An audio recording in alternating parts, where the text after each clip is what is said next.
About 5:30. It's a little icy here this morning. Let's go grab Barney.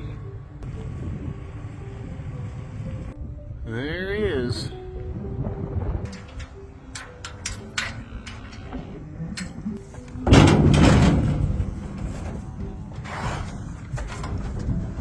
Okay, buddy.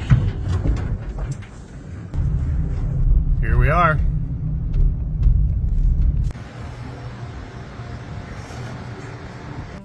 As you watch this video, I invite you to pay close attention, because if you have an interest in filling your freezer with a quarter of beef or a half a hog or a whole hog, you can get an animal, not Barney, because he's mine, but you can get an animal processed here in these facilities. So everywhere where Barney gets dropped off, to where the processing happens, to the final product.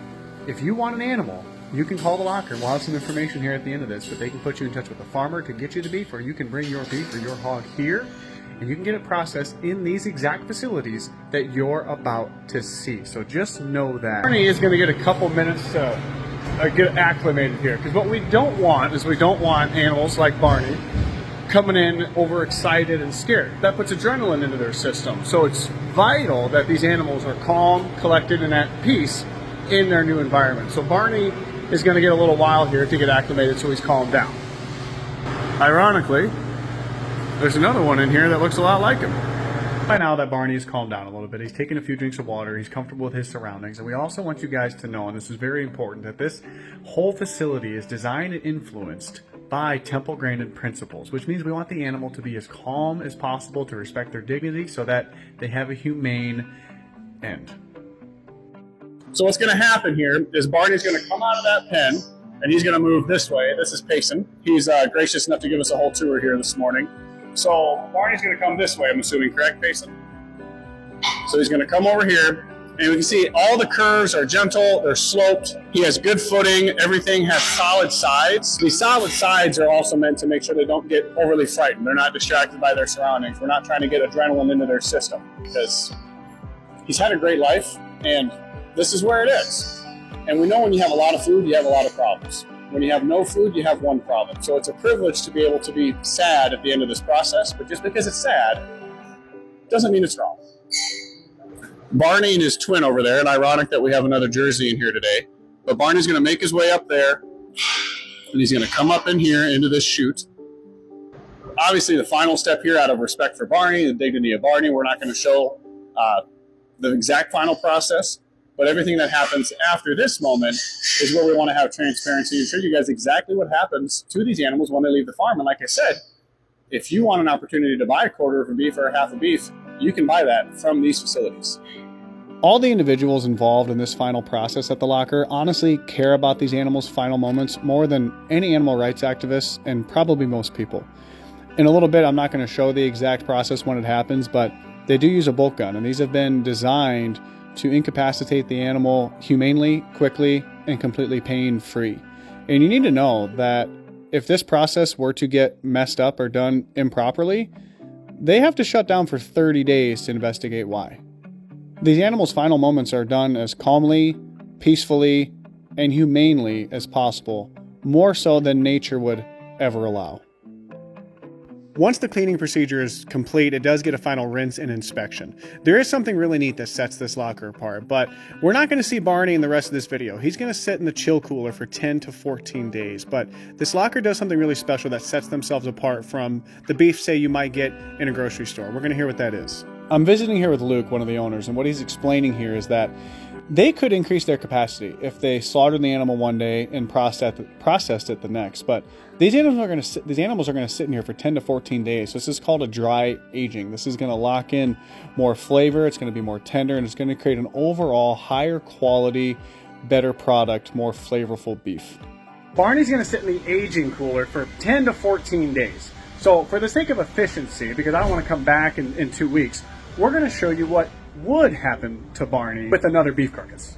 This is where the really unique part for you as a consumer comes in. So every single beef from this point on is actually going to be done just a little bit differently. And here's why.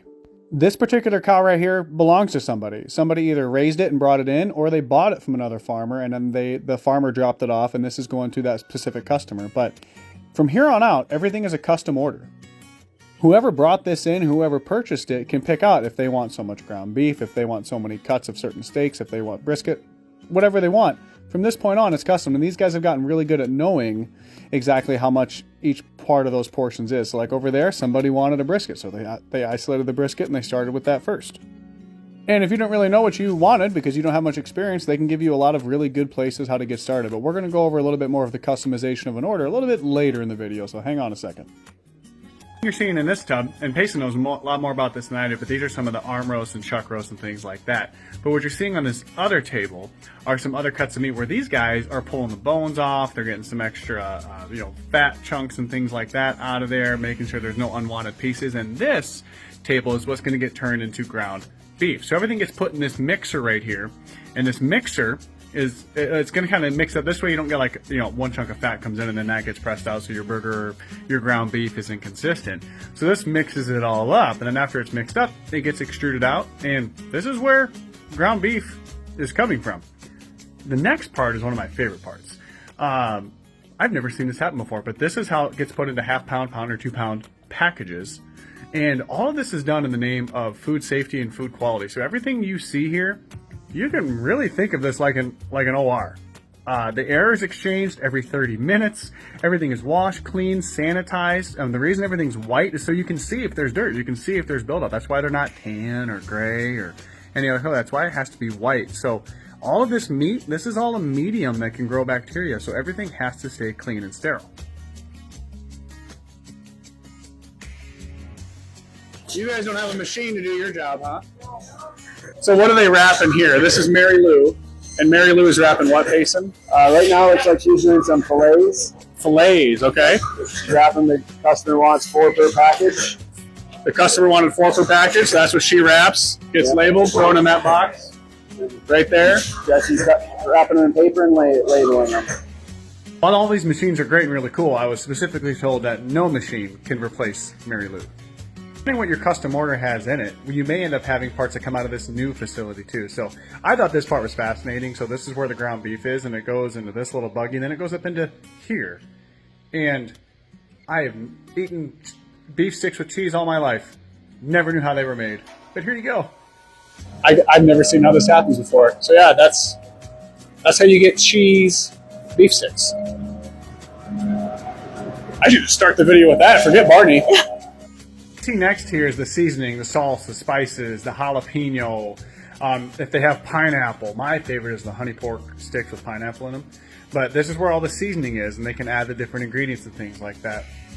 And so what you're going to see after this is where this is the hopper where, the product, whether it has cheese in it, pineapples, jalapeno, dill, whatever, goes in this hopper, and this is where the actual beef sticks, pork sticks, are put in their casing. They also source local honey. So if they were going to make a 200-pound batch of beef sticks or honey pork sticks or something like that, for a 200-pound batch, they would add 12 pounds of honey, and they get this locally from a place in Mount Vernon. After they're put in the casing, you can see this is the smoker that they hang inside of. This batch just started, and next to that, this is the wood shavings, the sawdust that they use to provide the smoky flavor. Now you guys get to go meet Katie, and she has something cool for any of the consumers who are interested in beef watching this video. This is Katie. She's one of the owners of the locker. So really, the bulk of what I think is important to note here is that we can customize whatever a customer wants. You can do whatever steak thickness you want, how many steaks per package, how many pounds per roast. Okay. So what do you see people do most commonly? Most commonly, steaks will be 3/4 of an inch thick and 2 per package. Roasts about 3 pounds each, but we certainly see bigger families do more per package and bigger roasts, but also smaller as well. Okay. Well, I'm going to check with Jamie on what we need to order because she runs the freezer and everything back home. So we wanted to give you guys just an outlook of like what this looks like and everything you can order if you bring your own animal up, or if you get in touch with the farmer and you buy the half or the quarter or the half from that farmer. This is everything you can customize.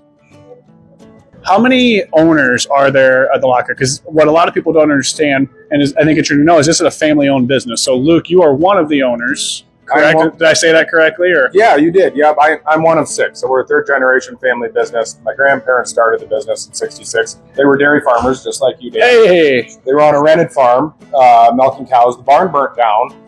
They had a disagreement with the landlord over why that happened. And at the end of the day, they were basically kicked off the farm and looking for how they were going to make a living going forward. And the locker was for sale in town. And so they bought it and went from milking cows to cutting up cows in 1966. in 1966. And now you're here today with how many employees? There's about 60 full-time employees plus a number of part-time and seasonal folks. And all local. All local, yeah, All absolutely. local. All local. Yeah. And the locker really is it's just a great business to have here in Edgewood. We're so fortunate to have this. We live so close. It's in our local community. I completely almost forgot to highlight this because this is important. See these like hundreds of trophies behind me? So Luke, tell me what are we looking at up here? Well, what you see is a variety of different awards we've won at Meat Processing Association contests. A lot of these are state. You can tell by the plaque that those are from the state of Iowa. But there's a number of them in the center there that are national or, across all of the United States. These are different awards that we've won. And this isn't all of them. We just didn't want to fill up every inch of every wall with the awards. So we chose just to fill up one of the walls and just to highlight some of the more significant awards that we've won at the state and the national level. If you decide you want to buy a quarter beef or a half a hog or a whole hog, you call up here. Odds are you're going to talk to Sherry. So this is Sherry.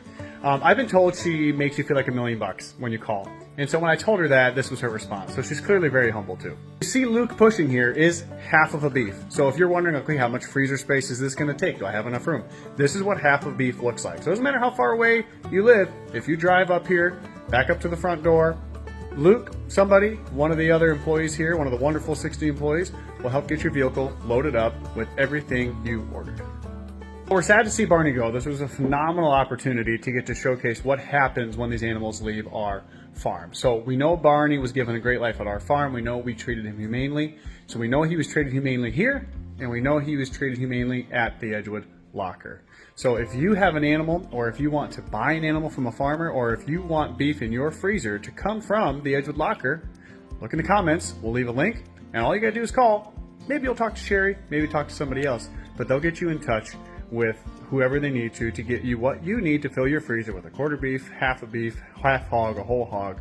But while you're here, they have a ton of other stuff for you to look at. One of my favorite things to get here is the popcorn. They have a little Valentine's box right now if you want to get that. But this is a beautiful location, a beautiful store, and we are so fortunate to have it here in our community. I genuinely hope you guys enjoyed that. So, like I said, if you guys want a quarter of a beef, half hog, whole hog, that's where it's done, and that's where it's made. And they will ship.